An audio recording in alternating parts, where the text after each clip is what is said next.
šalia mirties. Šitai vietoj buvo nužudytas žmogus.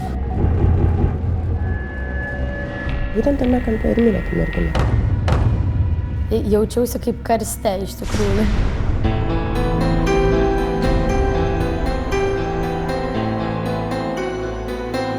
Įėjom ir taip užgulė visas galas, viską.